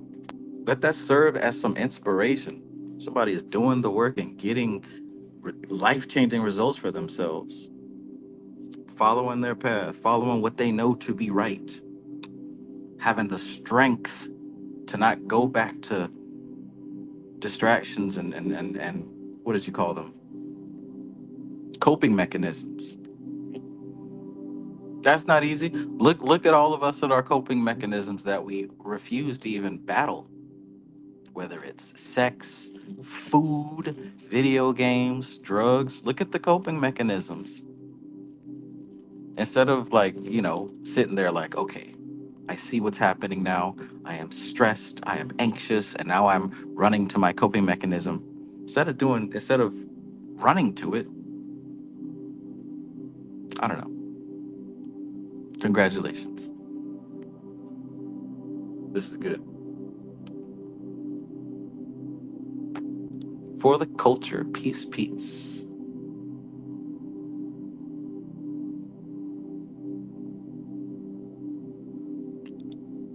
Alora says second half of March is all Aries, and a lot of planets are going into Aries.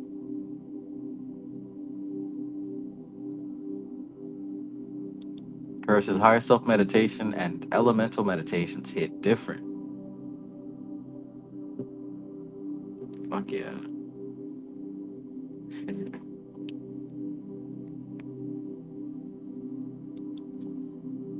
All right, so keep in mind, like I said before, this is chapter 27, the conclusion, but obviously this is not the end of the book, as you can see. Um, this is conclusion, but next she's gonna get into some that she's written about the paths. Like I said in the beginning, she actually intended to write a book about the paths, just as deep as this about the Sephirah, but it never materialized by her hand. So we're gonna read what she did write about the paths, and then the next book we are going into, I mentioned at the beginning of this stream, it's all about the paths. So I don't know about y'all, But I'm getting this master's education in the tree.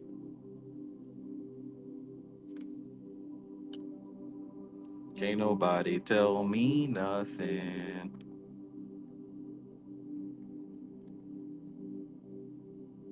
Not when it comes to this.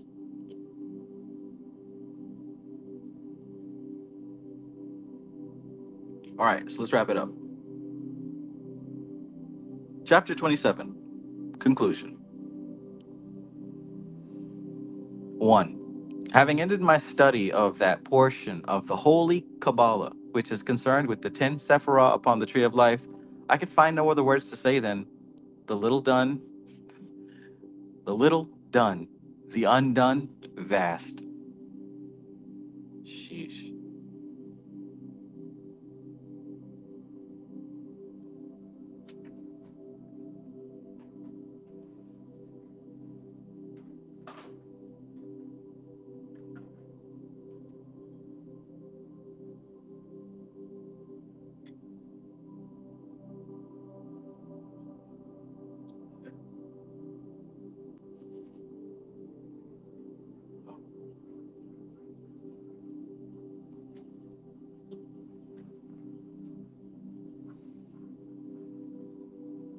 Oh.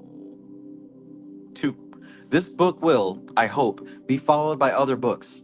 The 22 Paths form a system of mystical psychology, being concerned with the relationship between the soul of man and the universe. As the 10 Sephirah, being concerned with the macrocosm, are the key to elimination, so are the 22 Paths, being concerned with the relationship between macrocosm and microcosm, the key to divination. And divination, taken in its true sense, is spiritual diagnosis, a very different matter to fortune telling. Spiritual diagnosis, a very different matter to fortune telling. 3. The spheres of the gods upon the tree is also a matter of profound interest to immediate practical application, for they give the key to the rites that were performed as a means, and a very effectual means, of contacting and equilibrating those forces, those different forces that are personalized under the names of the gods. 4. All these things, however, require detailed knowledge, and that can only be got together gradually. It is more than one pen can do unaided, and I should welcome the correspondence of those who are interested in these subjects, not as research into antiquity, but as living forces that come home to men's business and bosoms. 5. All that remains to us of ceremonial in the West is in the hands of the church, the Masons, and the producers of cabaret. Interesting. All three are effectual after their kind. The church, evoking love of God, Masonry, evoking love of man, and cabaret, evoking love of women. See, there's something special about it.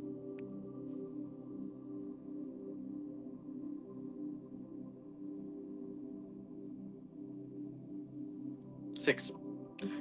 Viewed as a means of invoking the Spirit of God, ceremonial is pure superstition. But viewed as a means of evoking the spirit of man, it is pure psychology. And that is how I view it. It is a lost art in the West, but an art that is well worth reviving.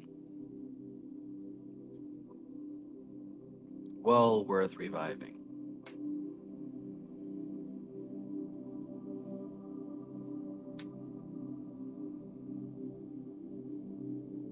7.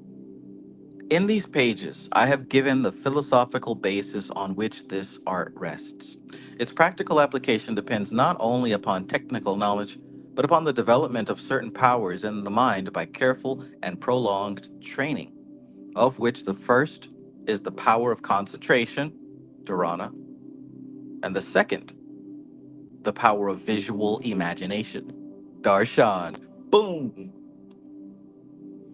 That's what those two words mean.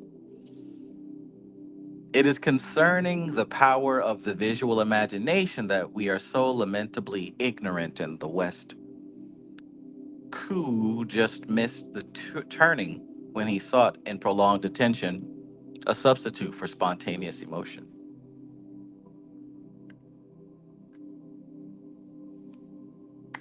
All right, and there you have it. That concludes tonight's study. Short study. Now, chapter 28 is very long. There's a chance that we may go through it all in one night. There's also a chance that shit, it'll take two. But either way, one thing I want you to understand is we just went through the entire tree, top to bottom, also the background. This was right after the cosmic doctrine, which really explained the setup, the chalkboard, right? Literally, because that book was written first before this one. So we're really getting a comprehensive view of what the tree is all about. And in my knowledge, awareness, experience, my library, I have several books on Kabbalah.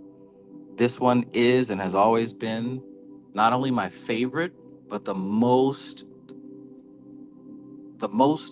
comprehensive, like 360 degrees comprehensive. Because when you're talking about this author, this is somebody who clearly knows her stuff. Number two, she's not too biased on any type of political thing, or I mean, I know people don't like if she says the words white man or colored or whatever, but she isn't really too dated or biased on cultural perspective. Anyways, what I'm saying is, like, all around, this is like the best book on Kabbalah that I have seen. And I've read a few, right? I've read quite a few. Many are good, but this is the best. I hope to find a better one. I want to find a better one, right? If you know of a better one, I will read it because I want there to be a better one. Shit. But until that day, this is the best one. So it's only right, I would think, to really conclude the study of the tree by getting into those paths, right? Now, of course, the remainder of this book is going to go into the subjective path workings. Um, It even says right here, in her conclusion to the mystical Kabbalah, Dion Fortune indicates that the paths on the tree are sufficiently important to deserve a book devoted to themselves. It is greatly to be regretted that her proposed book never materialized. Although a series of articles in the Inner Light Journal appeared in the form to be found below. So we're going to read what she did write about the paths. After we finish that, we're going into the book by Gareth Knight. I read part one years ago. We're going to read part two coming up next. So if you don't have the text, go ahead and grab it off Amazon. Still got some time. I know that part one was excellent. Part two cannot be any less. All right. My notes says that's what I'll be talking about tomorrow. Okay, okay. We'll definitely be tuning in. What time are you going live? I know that you're, what are you, Central Time? I think you're Central Time.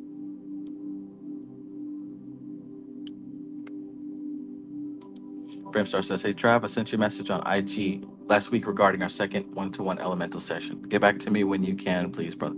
Okay, I will. Most definitely. Jojo says, can you path work with cognitive bias? Absolutely. You can path work at any state, but understand those things like what you named, cognitive bias, will present themselves.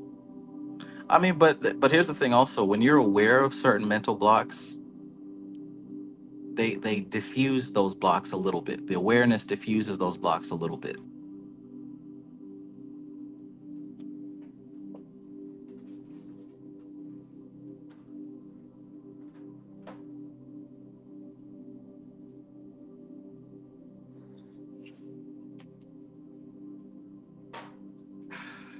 Wait.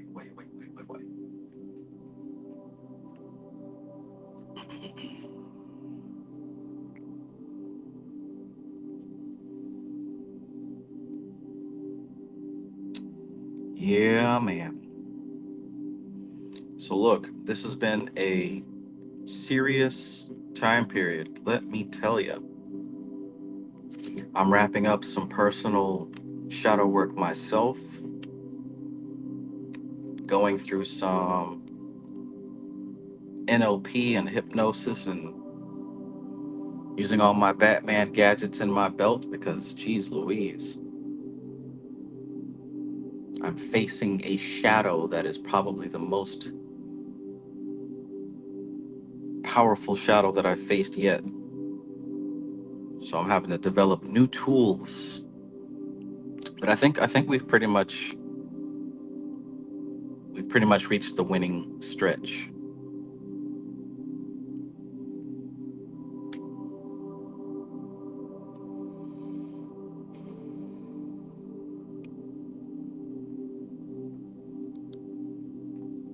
Zero says, Trap, do you think understanding is the key to healing? Hmm. Understanding.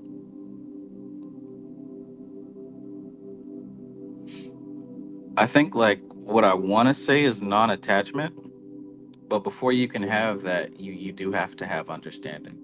So I would say that understanding is pretty high up there. If it's not the most important, it's one of the main keys that you need because you got to have understanding and compassion for yourself. There's no enemies, right? There's no enemy. This isn't about blaming somebody. It isn't about villainizing. Just like what she said, we face the shadow, we reintegrate it, we reabsorb it, we put it back into alignment with the rest of the system. You can't do that without understanding.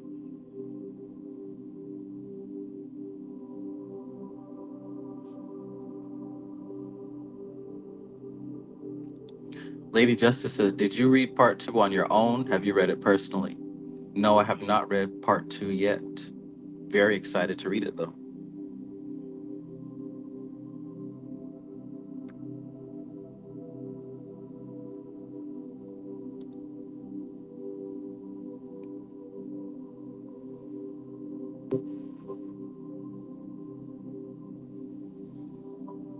Laura says, me too, going back into HMR. I'm so glad to hear you're healing yours.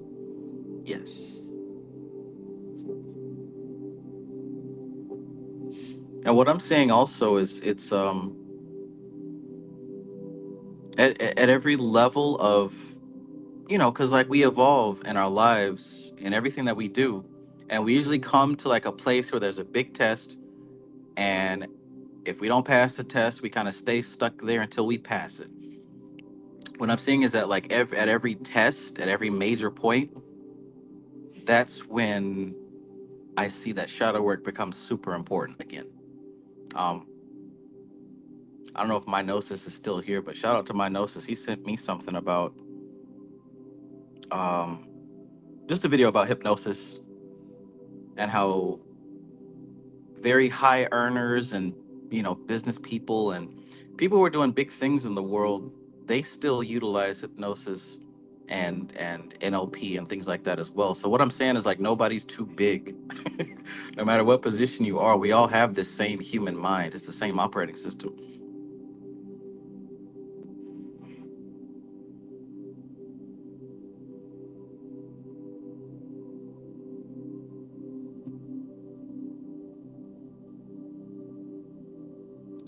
Curve says same. I'm down to my final boss coping mechanism. Food. Oh man.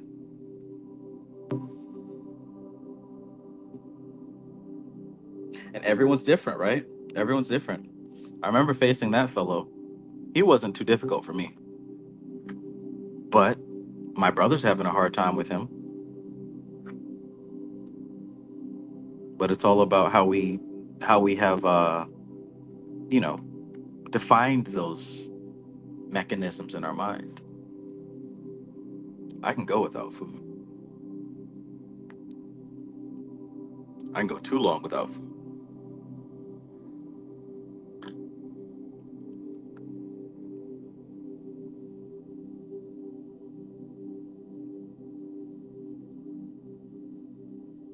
Laura says it's time for a new beginning, like a real letting go stage of an identity you've held for such a long time. Yes. Yes, that north node shifting, right? I'm feeling it for sure. Like, yeah, man.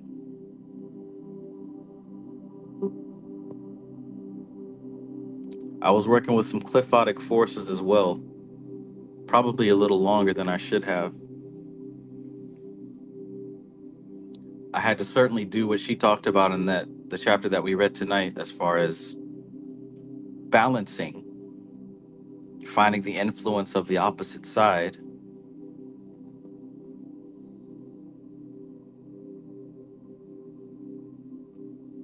Well, this type of work for me sometimes goes on, during a stretch of days on end of experiencing and trying to interpret, tinkering, sometimes getting overwhelmed by these forces and having to fucking sleep it off or go do something else, like binge The Sims. Recently, I had to do something to completely like upset my, because I got stuck in a loop.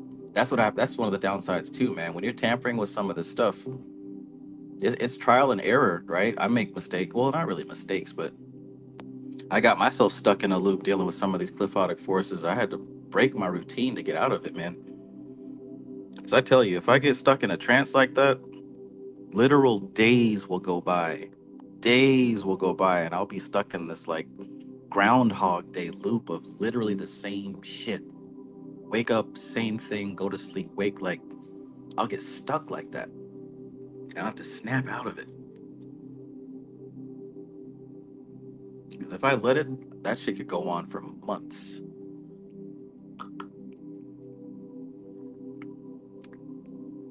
I mean, and I understand it's like it's of my own doing, because I try to create a timeless environment for myself. I try to create a world where it doesn't appear that time is passing. So I make everything kind of the same. But see, the downside of that is I can really, and it is for trance induction, right? I literally do this on purpose. But when it gets out of balance, I can get stuck in a time loop.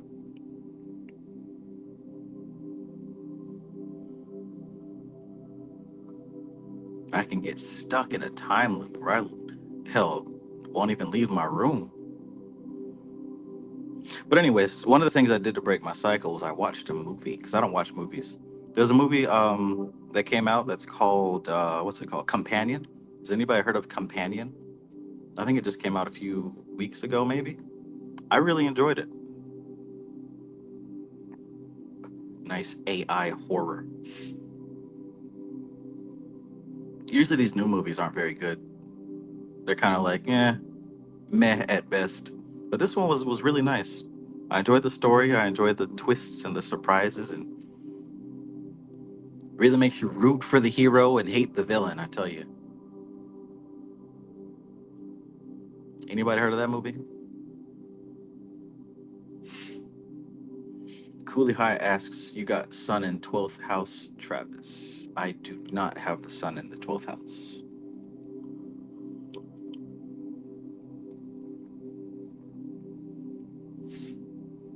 My sun is in the 6th house.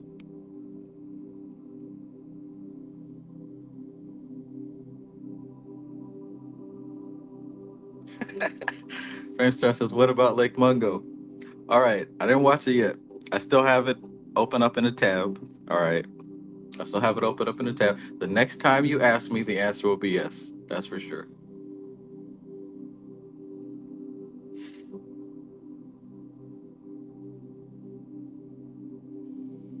What was the other one? Lake Mungo and Beyond Lemuria.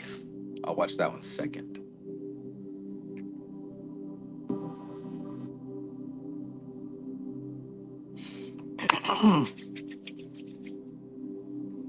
All right.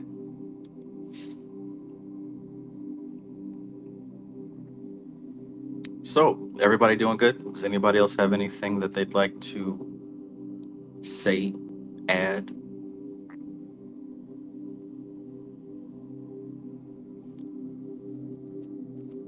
I feel like somebody is has something beneficial to share.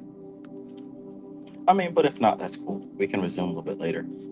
I might actually have to break this up into like two readings because this is. Sheesh. Yeah, this will definitely have to be broken up.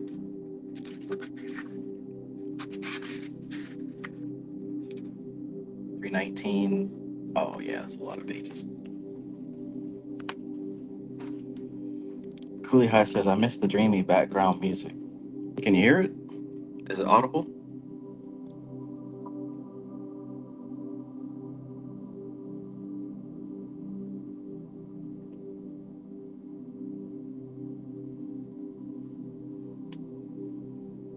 All right. Well, everyone seems kind of quiet.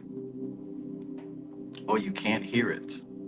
I wonder why that is.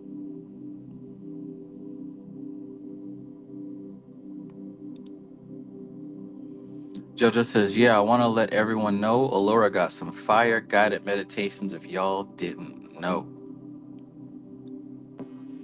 Hey, hey, you know the deal. Click on Alora's name. It should take you to her page. If you click on it, it should say view channel, I believe.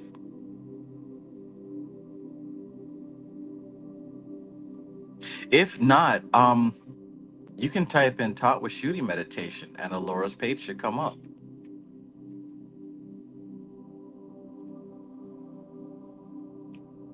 Let me make sure.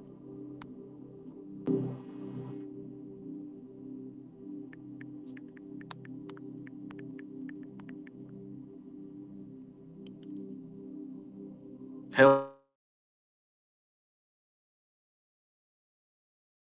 if you type in taught with shooting meditation, Alora's page will pop up.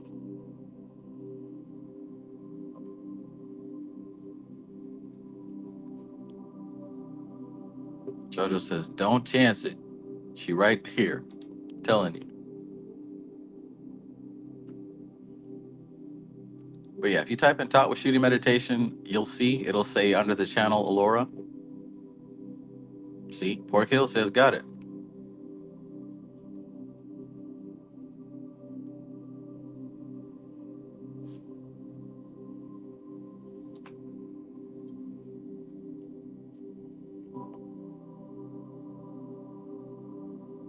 Oh yeah, you're a mod, so you can post the link. You can actually post the link.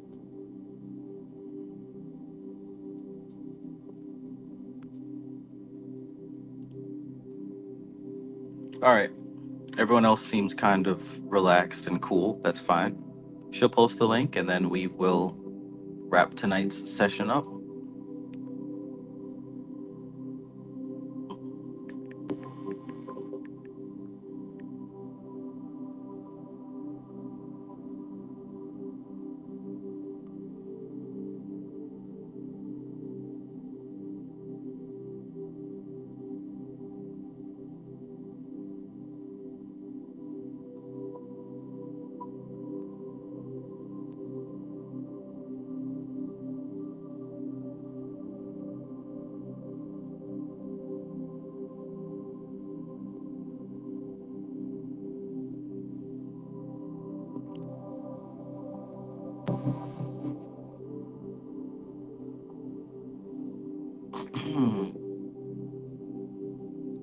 Beeble bomb.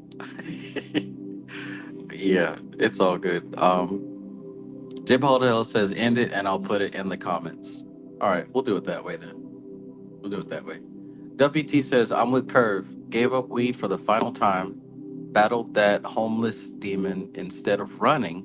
For the first time on my YouTube, I put out a video that wasn't music. It was received better than my songs. Awesome. Awesome. Shit, I'll check it out.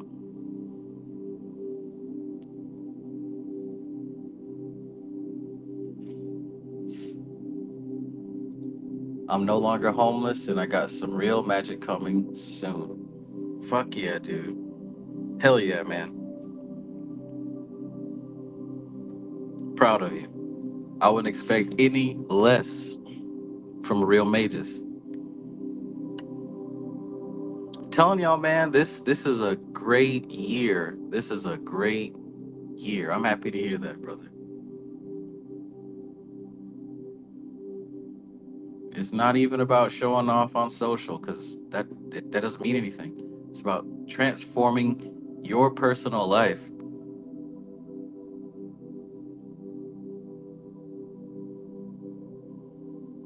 That's awesome. See, I knew somebody had something to share,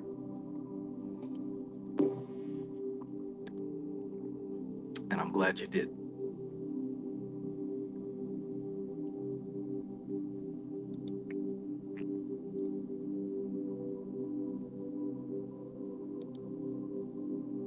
I'm excited, right? That kind of thing makes me excited for myself, like good things, man, good things.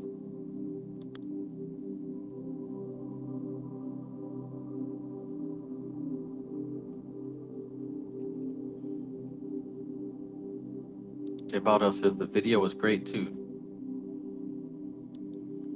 Zero asks, I have a question. What do you think is the causal plane? Is like the movement of that zero state, like the three superior triad?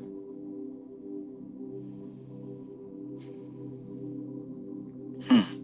Okay, so when we get up to those higher planes, I'm finding it does take a little bit of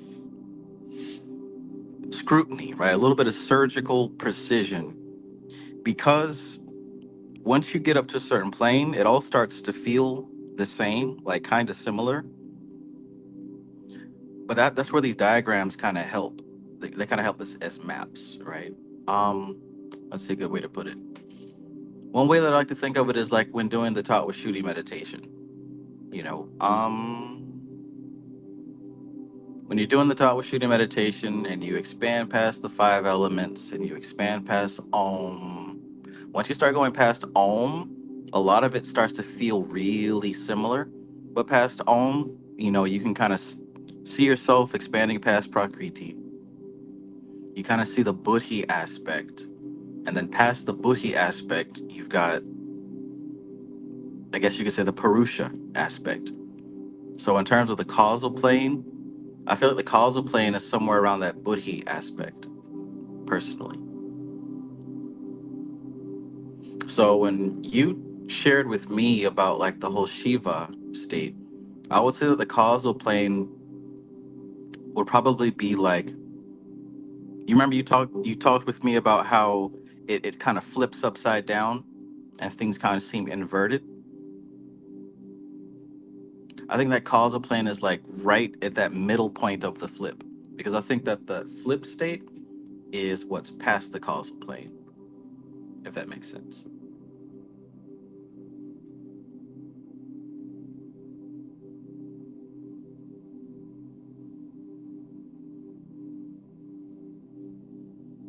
Congratulations. H says, Travis, I smell like bullshit. Am I bullshit? Answer my question or I'll leave. Zero says, you literally made me improve like nobody in my life. I'm so thankful in an ineffable way. Totally makes sense. So amazing. Thank you. Awesome. Awesome. And so you're like, yeah, I know that you know what you're talking about because you already described it to me. So I can just use your words. But yeah, man. I don't suggest using psychedelics and all that stuff, but if you have, then take those experiences that you had and kind of compare them to what these books are talking about. Veronica, peace and good evening to you, Veronica. I love you. I hope you're doing great.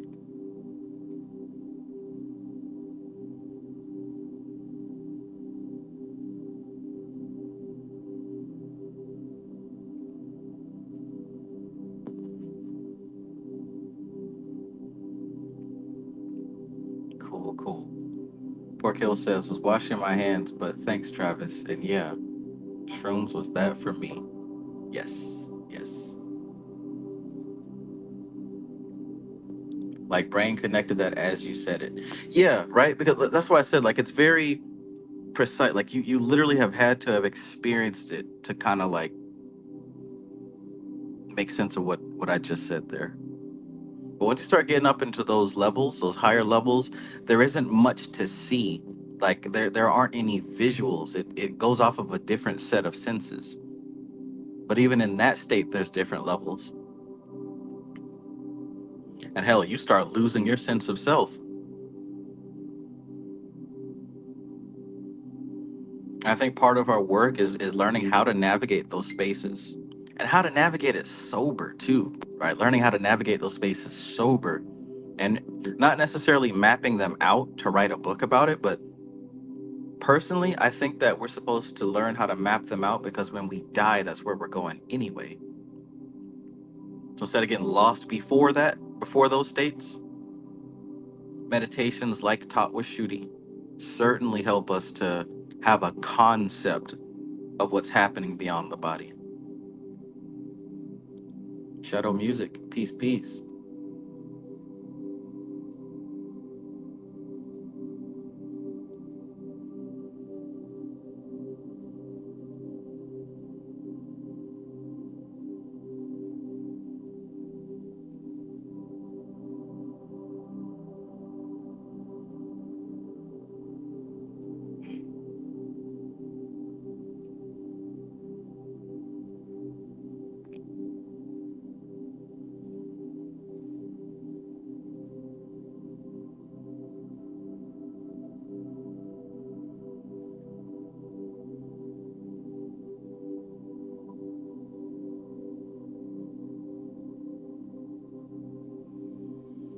Mm.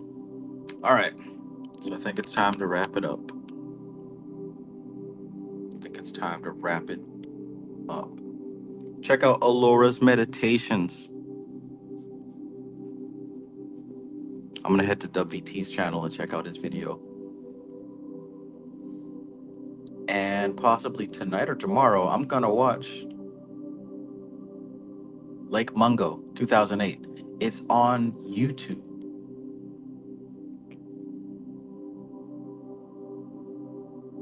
If you type in Lake Mungo 2008, Muhammad Ali Sohail. All right, I'll have to use a VPN to see it though.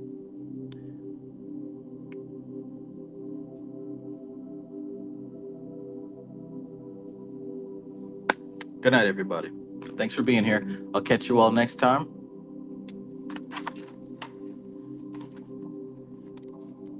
Appreciate you being here.